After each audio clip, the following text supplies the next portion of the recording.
भारत और रूस की दोस्ती दुनिया भर ने देख ली है। पुतिन का 2 दिवसीय भारत का दौरा विदेशी मीडिया की लगातार हेडलाइंस बना रहा। दोनों देशों के बीच इस दरमियान कई अहम समझौते हुए हैं। ट्रंप की धमकी के बीच पुतिन मोदी को तेल की गारंटी दे गए और क्या कह दिया कि ये दोस्ती हम नहीं तोड़ेंगे। पुतिन के भारत दौरे से भारत को क्या कुछ फायदा हुआ और क्या कुछ बदलेगा अंतर्राष्ट्रीय सिनेरियो पर, इस रिपोर्ट में हम आपको दिखाते हैं।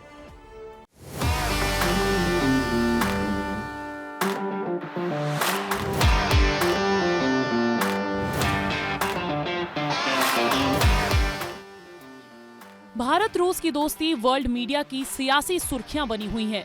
भारत पर अमेरिकी दबाव के बीच पुतिन का भारत दौरा और उनका गर्मजोशी से स्वागत व्हाइट हाउस को चिंतित कर रहा है। यूरोप से लेकर पश्चिम तक पुतिन के भारत दौरे की चर्चा है, लेकिन इससे भारत और रूस में क्या बड़े बदलाव होंगे ये भी जान लीजिए। भारत रूस के बीच 19 समझौते हुए, इनमें कई अहम समझौते हैं। मैन पावर मोबिलिटी व्यवस्था, भारतीय कामगारों के लिए मोबिलिटी एग्रीमेंट हुआ है। इस एग्रीमेंट से रूस में नौकरी करने जाने वालों को सीधा फायदा होगा। रूस में नौकरी और स्किल के अवसर बढ़ेंगे। 30 दिन का फ्री वीजा, पुतिन के दौरे के बाद भारत ने रूसियों को 30 दिन का फ्री वीजा देने का ऐलान किया है, जिससे भारत के टूरिज्म, एजुकेशन और बिजनेस में तेजी आएगी। फ्री वीजा मिलेगा तो भारत की अर्थव्यवस्था बढ़ेगी। ट्रेड सेक्टर, मोदी पुतिन ने नेशनल करेंसी रुपया और रूबल में लेन देन की घोषणा की है। इससे डॉलर पर डिपेंडेंसी कम होगी, जिससे अमेरिका को नुकसान होगा और भारत रूस के कारोबार में तेजी आएगी। कृषि और फर्टिलाइजर, भारत और रूस संयुक्त यूरिया उत्पादन करेगा, जिससे खाद्य सुरक्षा और सप्लाई चेन को मजबूती मिलेगी। हेल्थ केयर और मेडिकल एजुकेशन, इसके अलावा पुतिन के दौरे पर स्वास्थ्य के सेक्टर में भी अहम डील हुई है। दोनों देशों में 2 बड़े मेडिकल समझौते हुए, जिसकी वजह से टेक, ट्रेनिंग और हेल्थ इंफ्रा में सुधार होने की संभावना है। दोनों देशों ने साल 2030 तक आर्थिक क्षेत्रों में साझेदारी बढ़ाने के लिए एक विशेष कार्यक्रम जारी किया है। 2030 तक दोनों देशों के व्यापार को 100 अरब डॉलर पहुँचाने का टारगेट रखा है। रूसी राष्ट्रपति व्लादिमीर पुतिन को भारत में गार्ड ऑफ ऑनर दिया गया। प्रधानमंत्री नरेंद्र मोदी ने उनके साथ ज्वाइंट प्रेस वार्ता की। बिजनेस हो या डिप्लोमेसी, किसी भी साझेदारी की नींव आपसी विश्वास है। भारत रूस संबंधों की सबसे बड़ी शक्ति यही विश्वास है। पुतिन के सम्मान में राष्ट्रपति द्रौपदी मुर्मू ने राष्ट्रपति भवन में डिनर भी होस्ट किया, जिसमें कांग्रेस के वरिष्ठ नेता शशि थरूर भी शामिल हुए। इस दौरान वो केंद्रीय मंत्री निर्मला सीतारमण के साथ हंस कर बात करते हुए भी दिखाई दिए। इस तस्वीर ने कांग्रेस को परेशान कर दिया है, क्योंकि रूसी राष्ट्रपति के डिनर में नेता विपक्ष राहुल गांधी और कांग्रेस अध्यक्ष मल्लिकार्जुन खड़गे को न्योता भी नहीं दिया गया। In a democracy, it is a healthy practice for meetings wherever possible to be arranged with the leader of the opposition as well. For the opposition not to meet a visitor, I think would be unfortunate. Now, whether there were other reasons here, I don't know. I know that the LOP has met other leaders and other foreign visitors have come, prime ministers and presidents have met him. Why this was not possible, you have to ask the government, I don't know. बहरहाल करीब 27 घंटे भारत में रहने के बाद Putin Moscow रवाना हो गए, लेकिन उनके इस दौरे ने भारत रूस के संबंधों को और भी मजबूत कर दिया है। ब्यूरो रिपोर्ट, विस्तार न्यूज। तो इस मसले पर बात करने के लिए हमारे साथ स्टूडियो में वरिष्ठ पत्रकार गोविंद गुर्जर हैं। गोविंद जी, आपको क्या लगता है कि जब अमेरिका हम पर रूसी तेल खरीदने पर तगड़े टैरिफ की मार दे रहा हो, हमको पनिश कर रहा हो, तब पुतिन के आने के मायने क्या हैं? देखिए ब्रजेश जी, आपने कहा कि पुतिन के आने के मायने क्या हैं और भारत और रसिया की दोस्ती की नई झलक देखने को मिली है। हालांकि ये पुरानी बोतल में नई शराब है, जिसको परोसकर हम दिखाया जा रहा है, हम देख रहे हैं, क्योंकि रूस और भारत के जो प्रगाढ़ संबंध हैं वो आज के नहीं हैं, दशकों पुराने हैं।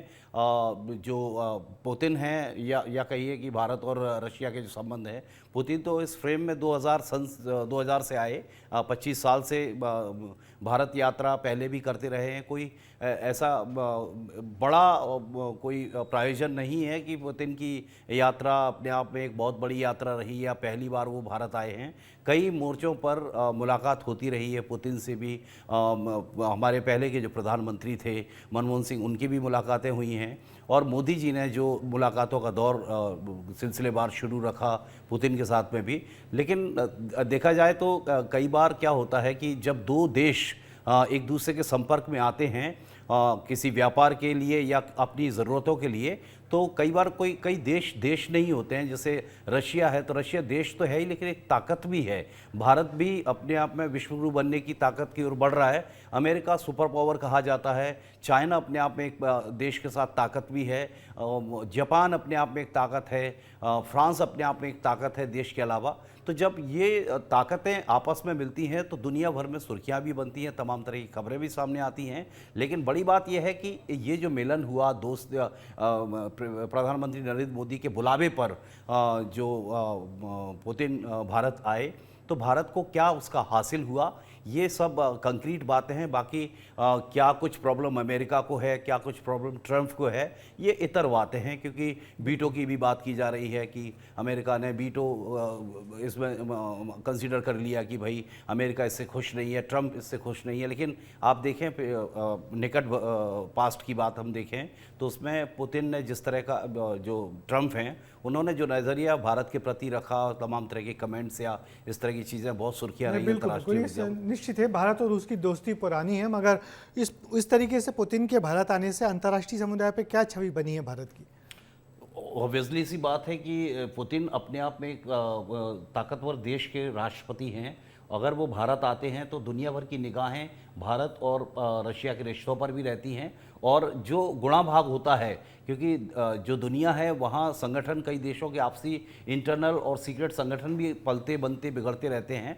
लेकिन यहाँ पर अगर हम देखें तो भारत के जो संबंध है, मैंने पहले भी आपको बताया, रशिया के साथ कोई नए नहीं है, बहुत पुराने संबंध हैं। अब इसको नई गति मिल रही है अगर पुतिन के आने के बाद पिछले 20-25 साल से, तो ये सुखद संकेत है भारत के लिए। और पीएम नरेंद्र मोदी के अपने प्रयास हैं जो अपना प्रभाव और प्रभुत्व वो दुनिया पर छोड़ रहे हैं। जो इतने बड़े देश और इतनी बड़ी शक्तियाँ भी भारत से अगर इंटरेक्टेड हो रही हैं तो ये अपने आप में एक बेसिक हासिल है ही। एक बड़ा हासिल ये इस बात का भी है कि जब ट्रंप ने भारत को आंखें दिखाई तो हमारा जो दूसरा बड़ा करीबी दोस्त है वो दौड़ा चलाया, उसने बताया कि हम आपके साथ हैं। मगर इसमें एक बड़ी बात ये भी है कि क्या भारत सिर्फ एक बड़ा बाजार है जो रूस से हथियार खरीद रहा है, अमेरिका से तकनीकी लेता है और चीन से सस्ता सामान खरीदता है? तो क्या माने भारत कुछ सामान बेचने ही आए या दोस्ती का हाथ मजबूत करने आए? देखिए, आपने बहुत अच्छी बात कही ब्रिजेश जी कि भारत बाजार के तौर पर भारत को देखा, क्योंकि भारत और चाइना दो ऐसे देश हैं जिसमें तकरीबन 40% जनसंख्या पूरे देश की बसती है, पूरी दुनिया की, माफ़ कीजिएगा। और अगर भारत को एक सुपर पावर या विश्व गुरु के तौर पे आगे बढ़ाने की कोशिशें की जा रही हैं तो इसमें एक बड़ा मसला यहाँ की पॉपुलेशन भी है। क्योंकि हर देश ये चाहता है, हर देशीय शक्तियाँ जो हैं वो ये चाहती हैं कि भारत के साथ किसी न किसी तरह कम से कम व्यापारिक संबंध तो मजबूत हों, क्योंकि यहाँ की जनसंख्या इतनी ज़्यादा है चाइना की और भारत की कि कई देश इसीलिए भी लालायित होते हैं कि उनको यहाँ से व्यापार की बहुत ज़्यादा संभावनाएं होती हैं। तो शक्ति के साथ साथ व्यापार का भी बिल्कुल, भारत एक बहुत बड़ा बाजार है। यही वजह है कि रूस, अमेरिका, इवन चीन भी भारत से दोस्ती का हाथ बढ़ाना चाहते हैं और अपना सामान भारत में बेचना चाहते हैं। तो इस मसले पर हम पॉलिटिकल राउंड अप का एक्सपर्ट कमेंट भी देख लेते हैं। Expert comment political round up का ये है कि रूस के राष्ट्रपति व्लादिमीर पुतिन के दौरे से भारत और रूस की दोस्ती के नए संबंधों की शुरुआत तो हुई है। दोनों देशों की दोस्ती राजनयिक के साथ साथ बड़ी व्यापारिक साझेदारी भी है, जिसे दोनों देश $100 अरब के व्यापार तक भी ले जाना चाहते हैं। भारत पर अमेरिका के दबाव के बीच पुतिन का इस तरह आना संकेत है कि रूस अपने मित्र को अकेला नहीं छोड़ेगा। रूस ने दोहराया भी है कि वो भारत को अमेरिका की आपत्ति के बावजूद कच्चा तेल देना जारी रखेगा।